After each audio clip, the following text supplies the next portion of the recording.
Hello again. I'm trying to rejuvenate this little black and white portable. It is a Sharp 14P25HA. It's let's have a look at it. Little black and white Sharp television. I've done a full recap on it, replaced some diodes. One resistor got burnt out, and the picture's not great. It really isn't great. It's very dim, and so I think the tube is very old and screwed. So okay, well, got the new tester in. It has taken a huge amount of time this evening trying to work out the pin out on this. This is janky as fuck. Yeah. It is pretty awful. Let me zoom in. There we go. Using this little universal adapter, I've had to work out the pin out of the actual plug and then match it up with the tube itself. Now the tube, I didn't have all the I haven't got the right pin out for the tube. However, inside the setup guide, if I come to here, and it's a let's go to the that's the black and white tubes. Let's see whether we can find it. It's very difficult doing this one-handed. We'll get there eventually.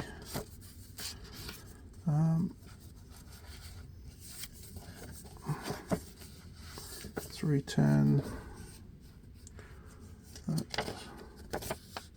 Actually, it's not on this one. It's not on this one. Hang on a minute. So right beside the cursor there, 340 AXB4 is a 12 volt heater voltage and socket number 7. Well, socket number 7 I don't have, but down here we've got a chart. Let's just rotate this round. There we go. CRCA number 7, and I've got the connection. So 3, 4, 5, 2, 6, and 7. So CR7, CA7. That row there is 3 and 4 for the heater. Red G1 is pin 5. Red K cathode is 2. Green G2 is pin 6, and G345 is on pin 7. That's probably the focus. Trying to match this up, I've really been trying to double check, and I created a list of all the pinouts on the Linux connector. So I've tried just to make sure that I'm happy with that. That's the actual pinout from that diagram. That is what I've been trying to work out that, but in the end I just decided, okay, let's just follow this. So I connected these to this, ignored what I was trying to work out on from the circuit diagram, and the circuit diagram is here. And again, I sort of got it correct, which is pin 3 and 4 heater, pin 2 is cathode G2, I think it is. Something like that. Yeah, I don't know. I haven't got the connections for it, so I've just assumed that basically the socket 7, I've used those connections as if I had a socket here. Made sure that I connected these all correctly to that specification on the socket here, and I've used if I can get it just right, there are numbers on the original connector. So 1 where my thumb is, 2, 3, 4, 5, 6, 7, and 5 is empty, not used, but it is connected as part of the original socket 7 on this. Hope that makes sense. It's taken me ages to try and work it all out. I make myself happy that actually I don't want to blow this tube up. But if it blow it up, I blow it up. This is an experiment. So what I've done is I've actually set it up, this up already. So I've got it on voltage of 10 to 12, and I've just used the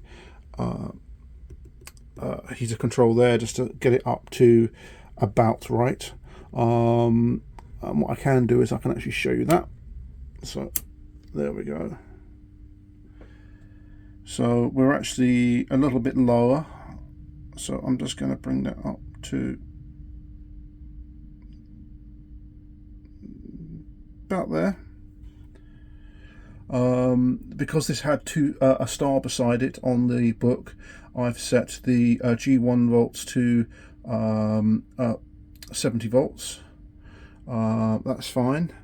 If I go to the cutoff, because it's a black and white, it's only using the red black and white channel. So there we go. So the cutoff is done, and when I finally go to test, it isn't too bad. It's in the good range. I've set the tracking. There we go. I've literally just pressed this down, this tracking button down, and I've set it to, let's just drop that just a tiny bit. There we go.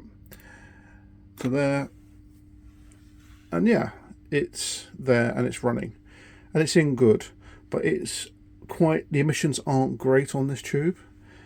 So what I'm going to try and do now is try to restore the picture tube. And I don't want to do remove shorts here. I want to do clean and balance. Okay, select the gun to be restored when G1 leakage is indicated in step 1, but G1K shorts does not glow in the restore position. Okay. Set function, switch to restore. Place rejuvenate clean balance, switch to clean, wait 20 seconds. Push the restore button below meter for gun selected. So I think what we do is we then do select that to restore, and we wait. Oh yes, we've got in clean balance. We don't want to rejuvenate. Clean and balance, switch to clean balance, wait 20 seconds. Push restore button button below meter for gun selected. Pointer will rise immediately. Hold button until pointer begins to fall. Release button when pointer falls. Note, if pointer does not continue to fall, observe the G1 short lamp. If it glows, remove short before proceeding. So we're going to have a look at that there. So I think we've done enough. Let's press this.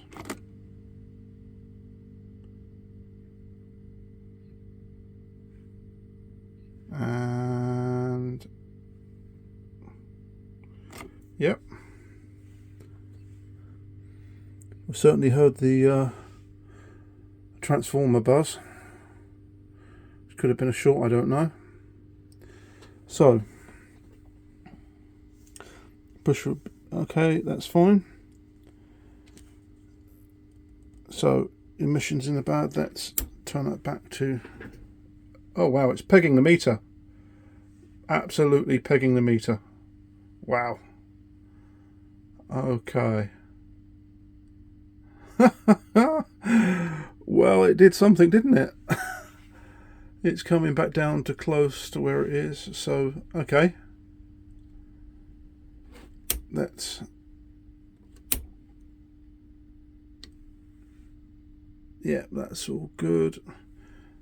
Let's try this little television then. Let's see what happens when I plug it back in again and turn the TV on, and let's have a look at the actual, whether this little setup and what I've done actually has rejuvenated it.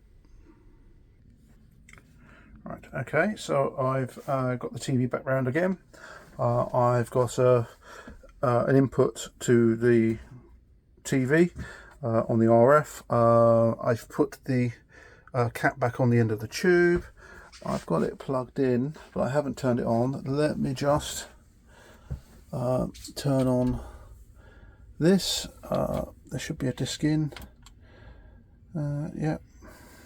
Come on, it should be something like Poirot or something like that. There we go. Play. Yep. Let's make sure that it's... yep. Okay, that's off. Here we go. let's see whether this actually works.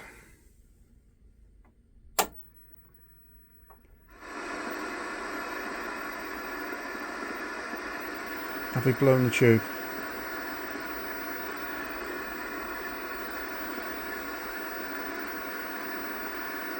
Well, that's definitely brighter. Wow, okay. Okay. See whether I can tune this in.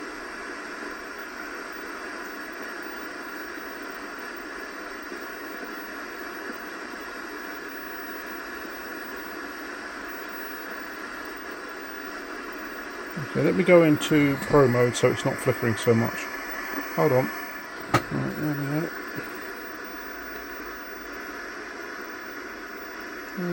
Nothing coming out of thing. It's definitely brighter. Christ, yes, that is a lot brighter. Okay, let me just try and get some sort of video on this. Right, so there we go. Is it better? Maybe. The contrast is terrible, absolutely terrible, but the brightness is definitely better. Yeah, it's definitely a little bit better. As I said, that contrast is pretty awful. It says that the tube is in good condition, so, and that jittering and all that, that's something, there's some sort of interference going around here at the moment. It's been causing problems, and it's actually you can hear it inside my amp as well, through the speakers. So yeah, it's definitely better. There is a definite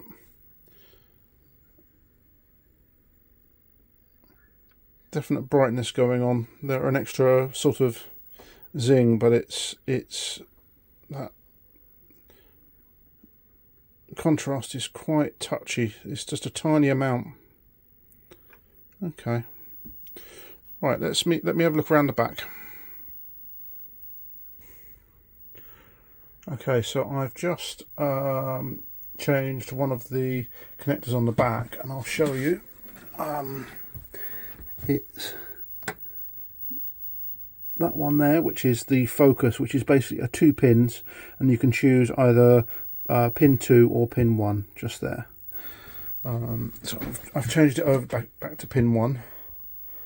It's a bit softer, and again, once you put the contrast up, it's absolutely pin sharp. As soon as you put the contrast down, yeah, it's quite a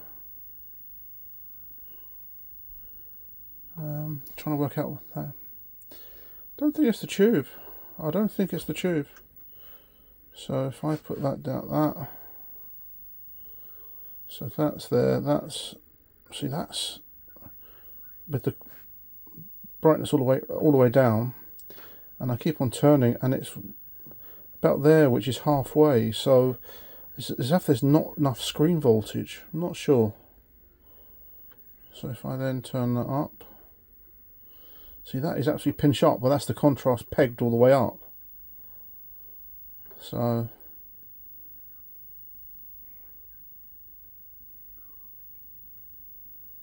there we go. See, that's really nice. That's really nice and sharp. Turn it down a little bit. It softens it. So if I peg everything, pretty decent picture.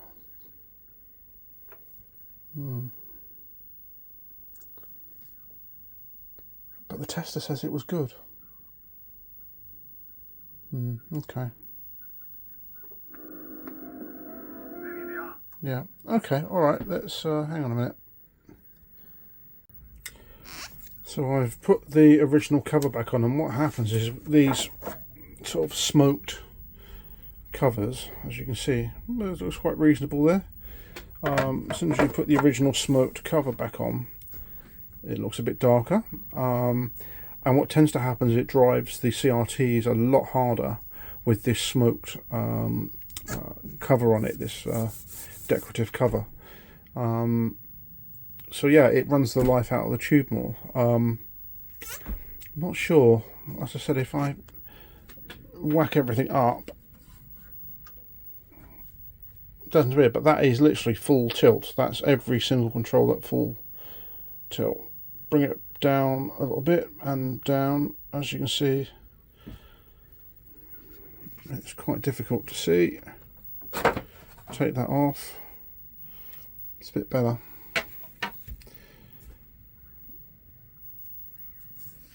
So it's, I've played around with the sharpness. This one seems to be better. This one, there we go. That is, I think it's on number 1. Yeah. So if I just zoom down here, let me just. So it's on focus setting number 1 down there.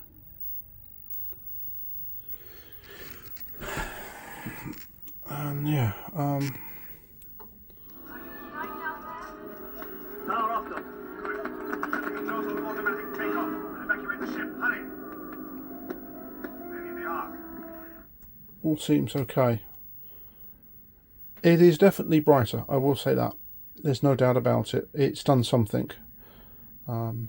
This was, if I can simulate it, it was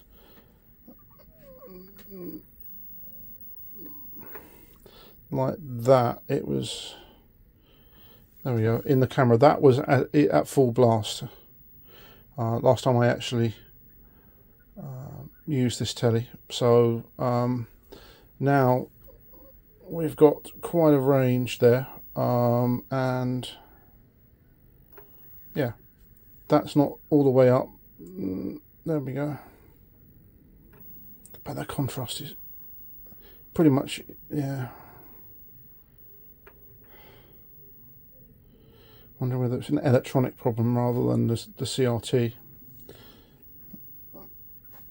I quite like this little television. It's got a nice sharp picture. So right, well, thanks for watching. As I said, it's that was a voyage of discovery to see whether this thing would actually do anything to it, and it has. Yeah, it actually has. That clean function, not rejuvenate, just clean, seemed to work quite nicely. Do I want to try and do a rejuvenate? I'm not sure. This thing is looking okay. It's all right. If anybody else out there thinks I should actually do a rejuvenation, who knows better, by all means message me on the video and give me the reasons why you think I should rejuvenate. I think it might be worth doing it at some point, but yeah, it's yeah, that flickering is not the television at all. It's something in this area interfering. There's lots of interference through the audio on my speakers as well, in time with the actual thing. So okay, thanks for watching. Please like, share, subscribe, and I'll see you on the next video.